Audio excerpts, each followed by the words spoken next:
देश की सच्चाई सच छुपने नहीं देंगे।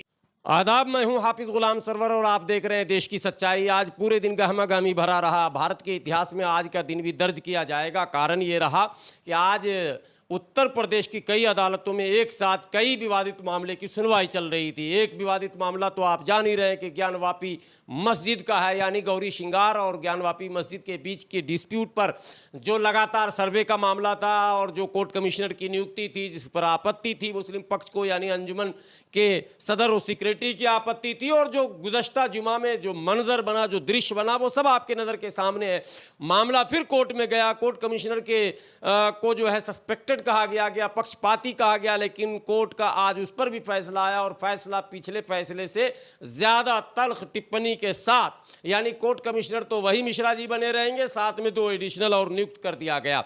ये तो एक बात हो गई। दोनों एडिशनल जो नियुक्त किए गए, दुर्भाग्य से उसमें एक भी मुसलमान भी नहीं है। ये भी एक मुद्दा कहा जा सकता है और बन सकता है कि भाई कम से कम एडिशनल अगर नियुक्त किए थे तो एक मुसलमान भी कर देते तो कुछ बैलेंस बन जाता। बहरहाल वो नहीं हुआ। उसके बाद टिप्पणी ये हुई कि ताला चाहे तोड़ना पड़े या खोलना पड़े, वीडियोग्राफी चप्पे चप्पे में किया जाएगा और तमाम तथ्यों को छाना जाएगा, देखा जाएगा और 17 तारीख तक ये रिपोर्ट आपको पेश करनी होगी।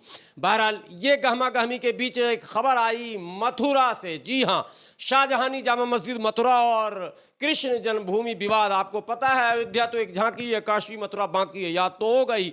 वो अब शुरू हुआ है काशी और मथुरा का। तो मथुरा का मामला भी आज हाई कोर्ट में सुनवाई हो रही थी और हाई कोर्ट ने तल्ख टिप्पणी के साथ स्थानीय मथुरा के कोर्ट को, यानी कि सेशन कोर्ट को, ये आदेश दिया है कि 4 महीने के अंदर शाही जामा मस्जिद और शाही ईदगाह और कृष्ण जन्मभूमि से जुड़े जितने भी पेटिशन पड़े हैं, जितनी भी अर्जियां पड़ी है, सबका निष्पादन किया जाए, सबको ख़त्म किया जाए, सबके पर फैसले सुनाए जाएं।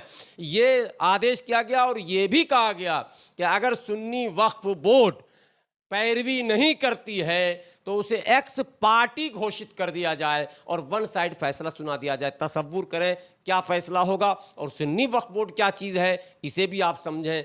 सुन्नी वक्फ बोर्ड दरअसल स्टेट सरकार की जागीर होती है। चूँकि आपको पता ही है जिसकी सरकार होती है वक्फ बोर्ड का चेयरमैन भी उसी का होता है और वक्फ बोर्ड का कमिश्नर भी उसी का होता है, और हर ज़िले का कलेक्टर जो है वो वक्फ बोर्ड का निगरान होता है।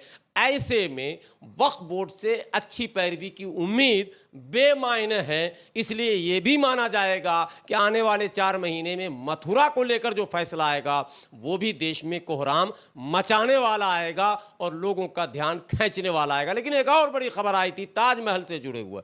ताजमहल मामले की सुनवाई भी आज इलाहाबाद हाई कोर्ट के लखनऊ बेंच में किया जा रहा था।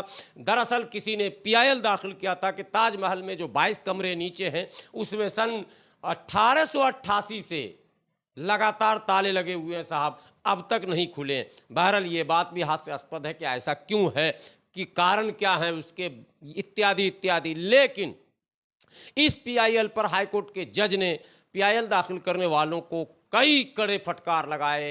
यहाँ तक कि ये भी कहा कि इतिहास आप पढ़िए, जाकर MA कीजिए, PhD कीजिए। अगर आपको इतिहास पढ़ने में कोई परेशान करेगा तब आप हमारे पास आइएगा। आप हमसे ये कैसे पूछ रहे हैं कि ताजमहल किसने बनवाया, आपने पढ़ा क्यों नहीं, इत्यादि कई बार फटकार लगाया और साथ में इस PIL को खारिज कर दिया अदालत ने, यानी कि ये मुकदमा ख़त्म। अब फिर वो पार्टी सुप्रीम कोर्ट जाने की तैयारी में है और इधर ज्ञानवापी के जो मुस्लिम पक्ष के लोग हैं मस्जिद के, वो भी सुप्रीम कोर्ट में शायद जाने की तैयारी में है। ऑल इंडिया मजलिस इत्तेहादुल मुस्लिमीन के सदर बैरिस्टर असदुद्दीन ओवैसी का बयान आया है कि अंजुमन के लोग फ़ौरन सुप्रीम कोर्ट जाएं क्योंकि हमें कोर्ट कमिश्नर पर भरोसा नहीं है। और पिछला तजर्बा ये बताता है कि वीडियोग्राफी के नाम पर और सर्वेक्षण के नाम पर, सर्वे के नाम पर छेड़छाड़ कर तथ्यों को गलत प्रस्तुत किया जाता है। ये सारी बातें आ रही हैं। साथ में समाजवादी पार्टी के एक बड़े नेता का भी बयान, अबू आसिम आज़मी का भी बयान आ रहा है और कई मुस्लिम लीडरान भी बयान दे रहे हैं और साथ में वो विश्व हिंदू परिषद, बजरंग दल इत्यादि इत्यादि जो तंजीमें हैं उनके भी लीडरान बयान देते चले जा रहे हैं। लेकिन माहौल देश में क्या है? माहौल दरअसल एक विचित्र बनता जा रहा है। और सन 80 के दशक में जो 84 के बाद देश में माहौल बना था, सिख दंगे के बाद, और उसके बाद जो लगातार 85, 86, 87, 88, 89 तक माहौल था, जिसमें भागलपुर, मेरठ, मलियाना, हाशिमपुरा, मुरादाबाद, ये सारी घटनाएं घटी थी, ठीक उस जैसा ही वातावरण बनता हुआ दिख रहा है। इसलिए मुस्लिम बुद्धिजीवियों से यह अपील ज़रूर देश की सच्चाई करती है कि वातावरण को बेहतर बनाने में आप अपनी सलाहियतों का इस्तेमाल भी करें। ये सब कुछ चलता रहेगा, कोर्ट और कचहरी का दौर रुकने वाला नहीं है। दावे और दावे पर फिर दावे ये तो होते ही रहेंगे, लेकिन मुल्क को बचाने, इत्तेहाद, भाईचारा, प्यार और मोहब्बत को बनाने की जिम्मेदारी शायद आप पर ज़्यादा है। इसलिए आपसे देश की सच्चाई गुजारिश करती है, और मुल्क के दूसरे बड़े भाई जो हमारे हैं, जिन्हें आप हिंदू कहते हैं, उनसे भी मेरी विनती है कि ये सब कुछ अदालत पर छोड़ दिया जाए और अदालत के जो फैसले हो उसका इंतज़ार किया जाए, लेकिन मुल्क के हालात को बिगड़ने न दिया जाए। अगर मुल्क के हालात बिगड़ते हैं और भाईचारा बिगड़ता है और अगर कम्युनल टेंशन होता है, तो इससे इकोनॉमिकल और सोशल डिसबैलेंस होगा और इसका भी असर अदालत के फैसले पर दिखेगा।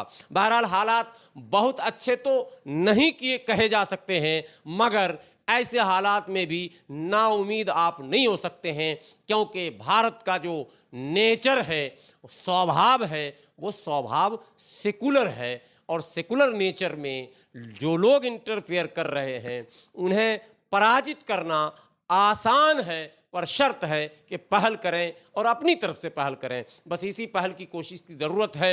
हालात पर निगाह बनाए हुए हैं और रिपोर्टिंग भी करने की कोशिश करते रहेंगे। फिलहाल दिन भर का लेखा जोखा ये था कि आज ये 3 बड़ी खबरों के बीच पूरा टीवी चैनल घूमता रहा। शायद आप भी उसी में घूम रहे होंगे, लेकिन परेशान होने की ज़रूरत नहीं है। खबरें अच्छी भी आएंगी। बने रहें देश की सच्चाई के साथ।